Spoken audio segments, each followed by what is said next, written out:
since you've started, do you feel the scene is more welcoming to female producers now compared to when you first started out?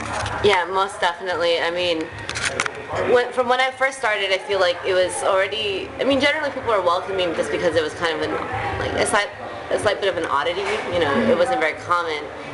But then you had people that were very judgmental, but now you have a lot more female producers, DJs, so on and so forth, that are trying to be very legitimate, you know, not just like bikini clad, like Russian chicks. I mean, I don't say that. You know, just not superficial, just like female DJs, which there are a lot of, you know. There are a lot of women with integrity and things like that, and I feel as though people are finally realizing that these girls are very much capable of doing the same things as a lot of other guys, but you know, there's still downsides, but definitely better in general. Actually more aware than when I first started, because when I first started I don't think there were quite as many as there are now.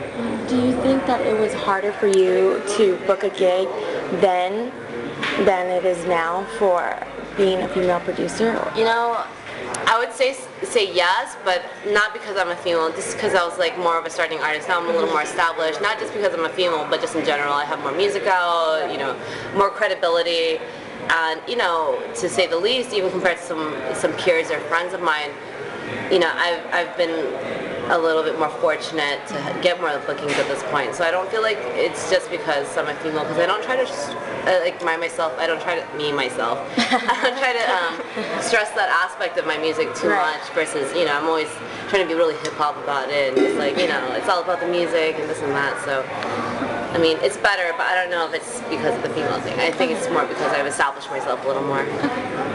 So your music has always been hip hop influenced. What do you think of this trap movement that's going on right now? I kind of have a little bit hate relationship with trap, because for me, trap reminds me of 3 6 Mafia, this Chop and Screwed. It's been around forever, but for some reason it's had this resurgence with this like post-dubstep going into trap thing. For me, the reason why I like it is because it really is solely based on like hip hop. There's a lot of like hip hop elements in it. What I don't like is that it doesn't have the same quality. A lot of people more affiliate. It's still associated with the drop in the trap music. They still drops, right?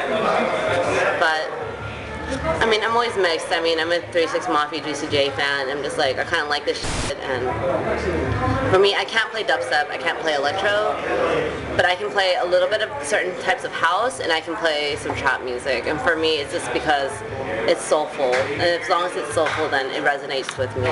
You know, I think it has its expiration date. It's coming. It's gonna die out very soon. People are sick of it already. You know. Who are you collaborating with right now? Well, my album comes out next month, and I have a track with MNDR, who's really amazing. Just a track with Mark Ronson, Gavin Turek, who's done stuff with me on my Brain Feeder album, Andre Triano, which has done stuff with Bonobo and Flying Lotus, and this guy named Jesse Boykins, who is just like all around like this most amazing. He kind of gets you in the feels, you know. He has this like a very amazing earthy voice, and those are the ones I'm working with currently. And I mean, as far as the future, I'm kind of just taking it day by day. No, I wouldn't say any specific significant, like I can't say I'm working with like, hopefully one day Missy Elliott, but not yet. Okay, cool. How is your sound different on your new album from your last album? I think this is more, I don't even want to say more mature, because it sounds like it's just become more settled down, like a Justin Timberlake suit and tie. That's mature, you know. For me, it's just more evolved. That's probably a better term. So I've learned more techniques. I'm into different things now. My last full album was almost 3 years ago, so it's been a while. But I've always had this like steady stream of music that I'm putting out through like SoundCloud or whatnot. So it's a more mature version, or evolved version of what I've been doing. You know, the same kind of soulful vibes, lovey vibes, and you know, just like R&B and hip hop kind of thing going on. Are you producing for any artists right now? Nah, not explicitly. Not that I can say. Yeah. What can we expect from Half Shadows? I mean, just a story. All my albums are just, they're not just like one vibe that resonates throughout the entire album. I like to start with, you know, a story, so it'll start maybe a little bit more aggressive, go a little bit more upbeat, and then end on more of a heartfelt note. So all my albums, I just like to have that kind of feeling where I mean, it's hard to get people to listen to an entire album, but it's one of those things where I hope people do, because I feel like it'll make a lot of sense to them if they do that. We know you graduated from UC Irvine. Can you recommend any favorite spots, like on campus, off campus, clubs, restaurants, anything that you can remember? Oh my god. Shit. I just remember going to like Dave & Buster's all the time because it's the only thing that was open late at night, which is like boo. So terrible. There's this really amazing Taiwanese place that does like coffee and salt or something. I don't know what the name of it is. Let me Google in the moment. Okay. It's just, my friend was telling me about it. It's really amazing. It's sea salt coffee, yeah, 85C Bakery Cafe. Cool. So that is apparently the spot to be at. Are you still working with Susie and Noah? Yes, hopefully more stuff in the future for our projects. So, you know, I like the vibe of what we did together. It was really fun. It was lighthearted, very throwback as well.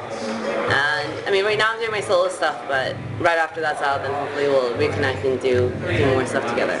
Do you have any advice for young producers starting out right now? I mean, the biggest piece of advice is really to maintain your own vibe. Don't try to sound like too many other people, because essentially if you're trying to sound like this person or that person, no one will know who you are, because they're just going to listen to your music and think that that person or this person had developed that song. This is to be really original and to try to discern your own sound. That's the biggest thing, really. I think people try really hard to, or they're too scared to try to find their own thing, but the reality is it's good. You don't want to sound like this person or that person, because essentially no one will know who you are. So that's it.